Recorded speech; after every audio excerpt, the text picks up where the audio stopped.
Hello, YouTubers. This is Gold Standard 0924 coming at you with a WWE pay-per-view review for you guys today. Fast Lane just occurred last night, and I was originally hoping to make this audio commentary video as soon as the pay-per-view feed went off the air, but I was just very tired and burnt out from that event, and plus, I really wanted to take my time to gather my thoughts on the pay per view overall in terms of the matches, the promos, and segments that might have transpired during that night. So, Fastlane overall, it's been a pretty mixed bag for a lot of wrestling fans. Some people liked it, some people didn't. The main event was, the triple threat match where the winner of that would be the number one contender for Triple H's world title belt at WrestleMania. It's been kind of the talk of the town, being the main event of that February pay per view.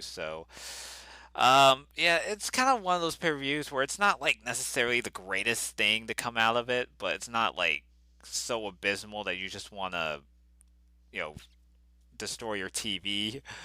But it's kind of gotten to a point where it's like, what's the point of having a February pay per view? Especially between the biggest events of the Royal Rumble and WrestleMania. So it just kind of feels like Fastlane or any pay per view that WWE has done, especially in recent years, have been um, astounding or necessary. I mean, they've been trying to make Fastlane to be kind of like an A-list pay-per-view when it really feels like just another episode of Monday Night Raw. Um, yeah, so I mean, there's some pretty good matches on here, and crowd was really red hot in Cleveland. I mean, it wasn't entirely bad. I mean, there's um, not too many dull moments. There are some like one segment that might have taken it down, and there was even one match that was added at the last moment. But we'll get to a little more about that a little later on, and especially the main event. The kickoff show consisted of a 2 out of 3 falls for the United States Championship. So Kalisto came into as the champion, defending the belt against Alberto Del Rio. So I was actually surprised this was actually bumped to the pre-show. You would think, with all these series of matches that Kalisto and Del Rio had, I mean, especially given that the 2 out of 3 falls' purpose is just to kind of have a sort of a payoff or a closure to the feud. You would think a match like this would be on the main card. Del Rio started off disqualifying himself to allow Kalisto get the first fall, so Del Rio used like a steel chair. Um, but eventually, Kalisto ended up winning the match 2 falls apiece. Yeah, so this is actually a really fun match. It was only like 15 minutes. I'm not really sure what's gonna happen with Del Rio, especially um, where does he go from here exactly, and especially losing some momentum that he had since he came back this past October. Kalisto, he's still, teaming with Sin Cara with the Lucha Dragons. So I wonder what's this going to be for Kalisto. Are they going to break up the Lucha Dragons, or is Kalisto going to still be the U.S. champion going to WrestleMania? So we'll just have to see the weeks that will progress leading into WrestleMania. So anything can change from here on out. But nevertheless, this was actually a really fun match. Then we get to the actual card. The pay per view kicked off with a Divas tag team match. So you had Team Bad taking on Becky Lynch and Sasha Banks. Yeah, so this was a really hot opener, getting the crowd pumped. So the crowd was really engaged. Sasha Banks ended up winning for her team by locking in the Banks statement. Um, there was like a little bit of a botch moment where like Naomi seemed like she would try to cancel out the bank statement, like trying to break off the submission hold. And then like Becky Lynch went for a Fujiwara armbar on it, like afterwards. There was actually a bit of an awkward moment there. But yeah, the match pace was going really good. Um, like I said, Sasha won with the bank statement to win for her and Becky. Yeah, so this is actually a good choice to start off the show. Then we get to the Intercontinental Championship match with Kevin Owens defending the belt against Dolph Ziggler. Now, originally, this would have just been a regular one-on-one match with no title belt involved, but since Kevin Owens won that fatal five-way match on the Go Home Raw show, so they still did the Kevin Owens Dolph Ziggler match, but this time the belt was defended at the was announced that the Intercontinental Championship would be defended. Yeah, so this was actually a really great match, and Owens starting off with the advantage and doing a couple rest holds and whatnot. But the match pace started picking up, and Owens and Dolph Ziggler exchanged super kicks, which was like I guess the highlight of that match. But it was very technically sound, and Kevin Owens ended up winning with the pump up power bomb to retain the IC title. Um, yeah, so I mean, I'm not sure what's gonna happen with Dolph Ziggler. I mean, he's been babyface for a number of years, and he's just kind of very stagnant for a while. Um, with thinking that like 2 years ago he was feuding with the Authority and winning the Survivor Series match, and all of a sudden he's just kind of floundering in the mid cards. Even Kevin Owens is pretty good, and he's kind of been an up and down slope after the Cena feud, and and winning the IC title, and feuding with Dean Ambrose in a pretty solid series of matches. But I can't remember if there was any like is there really any sort of like bad blood or storyline regarding this Kevin Owens Dolph Ziggler feud? Regardless, Kevin Owens ended up beating Dolph Ziggler and retaining the Intercontinental Championship. Then we get to the six-man tag. So the Wyatts taking on Kane, Big Show, and Ryback. I mean, this match was just kind of really blah. I mean, match went on for like 10 minutes, and I was thinking like the Wyatts were gonna win, and Bray Wyatt might have like played a part in interfering in the match and helping the Wyatts win. Um, but yeah, so it was just kind of a weird sort of situation in terms of the build up, because the Wyatts were talking about how the opposite team that they're facing are just relics of the past and their time has come and gone, and which is kind of very weird considering the fact that Ryback's teaming with Big Show and Kane. So, I mean, especially with Ryback only been wrestling for a few years, and he's still young, and uh, he's still young and up and coming.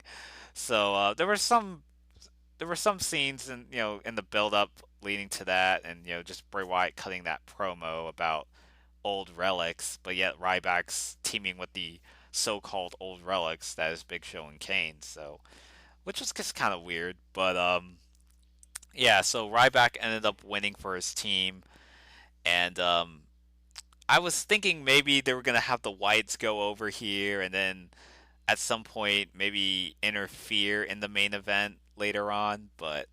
Um, but the Whites surprisingly came up short. So so yeah. So the match was just kind of blah, really, and the wrong team won in my opinion. But yeah, so Big Show and Kane, Ryback, they came out on top. So I don't know what's gonna happen with the Wyatt family. I mean, they've just lost so much momentum, and now it's kind of gotten to a point where they're just as beatable as the social outcasts. So, and WWE just keeps perceiving them as the most threatening stable alive, but most of the time they just end up losing. So, yeah, so I maybe they're gonna do a multi-man tag match at WrestleMania, or they're gonna insert themselves in the Andre the Giant Battle Royal. Um, I don't know if they're gonna do the Andre the Giant Battle Royal this year, but considering the fact that they've done it 2 years in a row, so maybe they might do it at 32. Then we get to the Divas Championship match between the champion Charlotte Flair defending the belt against Brie Bella. Yeah, so they've been really building up this whole story with Brie Bella and her with her husband Daniel Bryan's retirement, and Nikki Bella's, her sister Nikki Bella's injury. So they've been kind of using that as the theme to their program. But this match only ran for a couple minutes, and Charlotte doing all she can to work on Bree's leg, utilizing some in-ring psychology. And Charlotte ended up succeeding in that process by locking in the figure eight to retain the Divas title. Um, yeah, so I mean the match wasn't too bad. I've seen better performance from Charlotte, but this wasn't the worst match on the card. But yeah, Charlotte ended up retaining the Divas title, and I'm not sure probably thinking that actually, as a matter of fact, thinking that Charlotte might defend the Divas title with maybe Sasha and Becky Lynch. Considering the fact that those two won their tag team match earlier that night.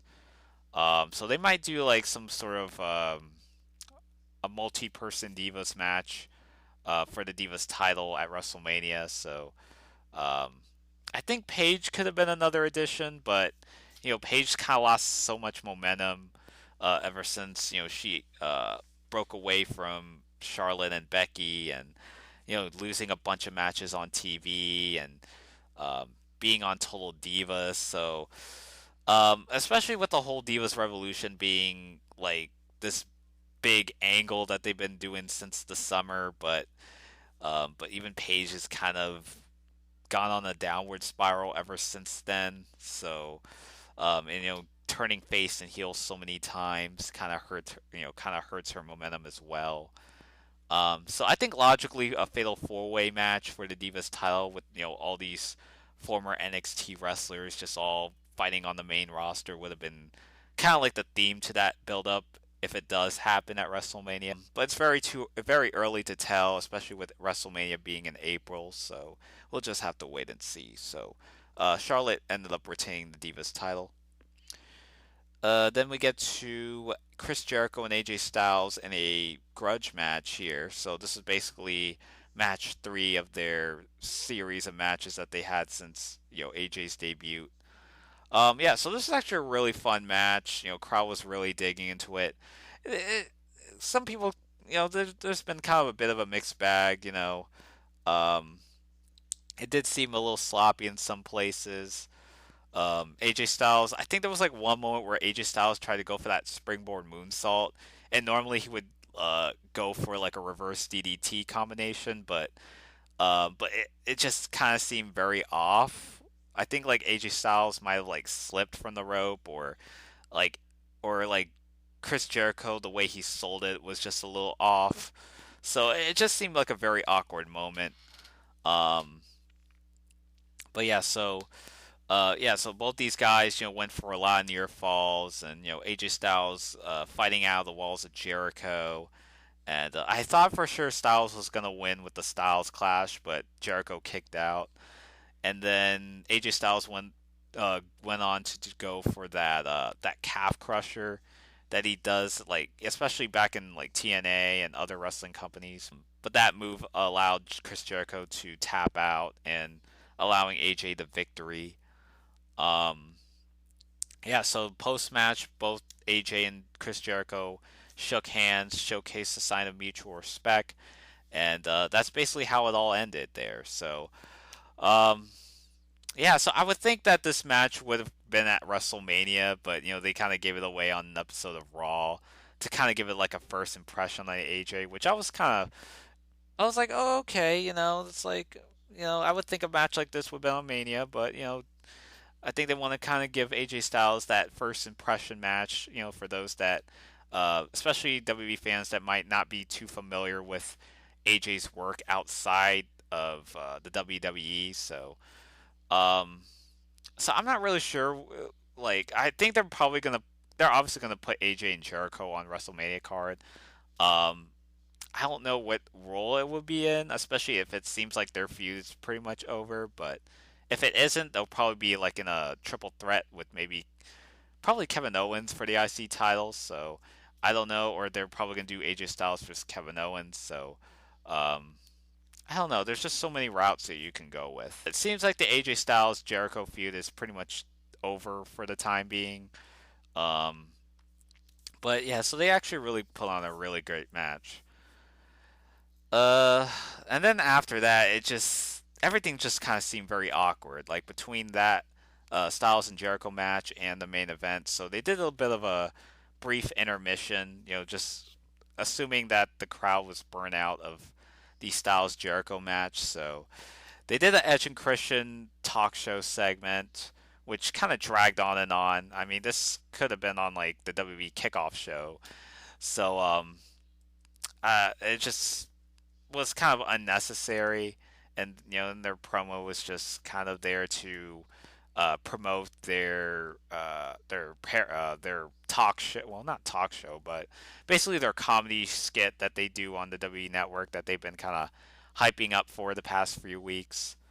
Um, and then like New Day came out there, and League of Nations somehow got involved as well. So um, yeah, this segment was just kind of dragged on. They could have put this on the kickoff show, or I mean, if they wanted to, they could have just done a tag title match with the New Day taking on two members of the League of Nations. So um, I think they're gonna, and I think the New Day ended up turning face based on that promo alone. So they might do like maybe like a multi-man tag match at Mania. So, or maybe defend the belts against the League of Nations. So, I'm not sure where they're gonna go from here. So, I mean, it seems like they're kind of teasing.